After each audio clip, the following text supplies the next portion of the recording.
안녕하세요. 갈라디아서 6장 1절에서 10절입니다. 1절.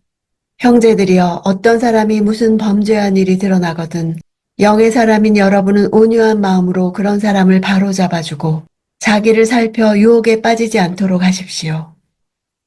범죄한 일이란 성령을 거스르는 여러 가지 육체의 일을 말합니다. 드러나다는 단어는 갑자기 기습을 당하다, 함정에 빠지다 라는 뜻입니다. 어쩔 수 없이 또는 부지 중에 범죄했을 때 그런 사람을 어떻게 대해야 하는지 교훈하고 있습니다. 온유한 마음은 하나님 앞에서 자신의 무지와 무능력을 인정하고 전적으로 하나님께 맡기는 겸손의 마음가짐을 말합니다. 바로잡는 것은 그 이전 상태로 회복시킨다는 뜻이 있습니다. 그러한 일을 타산지석으로 삼아 자신을 살피라고 권하고 있습니다. 2절. 여러분은 서로 짐을 나눠주십시오. 그렇게 함으로 여러분은 그리스도의 법을 완성하게 될 것입니다. 짐이란 헬라어는 무겁다는 뜻입니다. 여기서 짐이란 당시 갈라디아 교인들을 범죄에 빠뜨렸던 유혹거리들이라 할 수 있습니다. 서로 짐을 나눠줄 때 죄의 무거운 중력이 끊어질 것입니다. 그리스도의 법은 성령을 따라 사는 그리스도인의 삶의 원리입니다. 최고의 법은 사랑이라 할 수 있습니다. 3절. 만일 누가 아무것도 아니면서 무엇이라도 된 것처럼 생각한다면 그는 자기를 속이는 것입니다.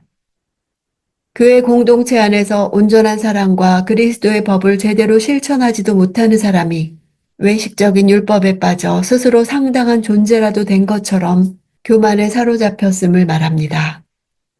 자기를 속인다는 것은 철저한 착각 속에 빠져 있다는 뜻입니다. 이런 사람은 결코 자신을 살피지 않습니다. 오직 다른 사람들의 허물만을 문제 삼으며 교회 내에서 분쟁만 일으키게 됩니다. 4절. 각 사람은 자기의 행위를 돌아보십시오. 그러면 자랑할 것이 자기 자신에게는 있어도 남에게까지 할 것은 없을 것입니다. 바울은 율법을 지키는 것을 대단한 것으로 여겨 외식주의와 자기 기만과 착각에 빠지는 것을 방지하기 위해 자기 행위를 돌아보라고 합니다. 행위를 돌아본다는 단어는 순금을 가려내기 위해 불로 검사하는 것을 의미하는 단어입니다. 인간은 누구나 자신에게는 관대하기 쉽습니다. 그러나 불로 연단하는 고통을 감수하며 자신을 살필 때 비로소 진정한 자신을 발견하게 되는 것입니다. 바울은 이 일이 계속 지속되어야 할 것을 나타내기 위해 현재 명령형 동사를 사용했습니다. 자랑할 것이 자신에게 있다는 말은 헬라어 원문을 직역하면 그는 자랑할 것을 자기 자신에게서만 가질 것이다. 이렇게 됩니다. 당시 자기를 속이는 자들이 다른 사람들의 범죄한 일과 비교하여 자신을 자랑했기 때문입니다. 자기를 깊게 살피는 자는 자신 안에 있는 하나님의 은혜를 발견하고 자긍심을 가질 뿐이지 결코 다른 사람과 비교하여 자신을 자랑하지 않는다는 것입니다. 5절. 사람은 각자 자기의 짐을 져야 합니다. 여기에 짐이란 헬라어는 2절의 짐과 다른 단어입니다. 군인들이 각자 짊어지는 군장을 뜻합니다. 이것은 나눠질 수 있는 것이 아닙니다. 하나님께서 각자에게 허락하신 삶을 살아야 합니다. 앞에서 서로 짐을 나눠지라 할 때 짐은 교회가 하나의 공동체로서 짊어져야 할 공동의 짐을 의미하는 것이라면 여기의 짐은 개개인이 짊어져야 할 짐인 것입니다. 7절. 자기를 속이지 마십시오. 하나님은 결코 업신여김을 당하지 않으십니다. 사람이 무엇을 심든지 그대로 거둘 것입니다. 자기를 속이지 말라는 것은 자기 육체를 위해 심는 삶을 살면서도 거기에서 영생의 열매가 맺힐 것이라는 생각을 하지 말라는 것입니다. 그런 자들의 행위에 대해 하나님은 결코 조롱을 당하지 않으시며 그대로 묵과하시지 않으십니다. 만약 그런 자들에게 속아 그들에게 영생의 선물을 주신다면 하나님은 그런 자들에게 업신여김을 당한다는 뜻입니다. 인간의 모든 행위는 미래의 결과, 즉 하나님의 심판을 향하고 있습니다. 행위대로 심판하시는 하나님의 심판 원리를 보여주고 있습니다.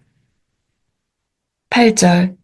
자기 육체를 위해 심는 사람은 육체로부터 썩어질 것을 거두고 성령을 위해 심는 사람은 성령으로부터 영생을 거둘 것입니다.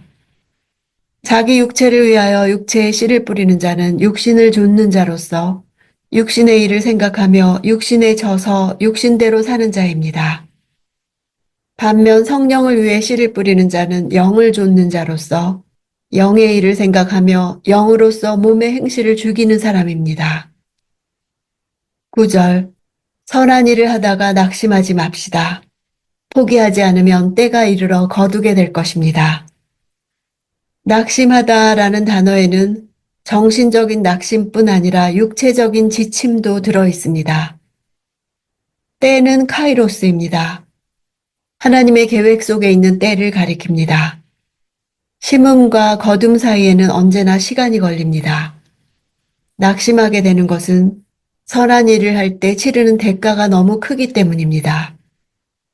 그러나 씨앗의 값에 비해 수확이 더 값이 나가듯 대가는 크지만 보상은 훨씬 더 큽니다. 이런 인내를 통해 나 자신의 성품이 변화하는 것을 발견할 것입니다. 10절. 그러므로 기회가 닿는 대로 모든 사람에게 선한 일을 하되 특히 믿음의 가족들에게 합시다. 기회란 단어 역시 카이로스에서 나왔습니다. 하나님의 때가 이르러 영생을 거두기 위해서 자신의 때가 주어질 때는 언제든지 그 때를 잡으라는 것입니다. 특히 교회 공동체를 돌아봐야 한다고 권합니다.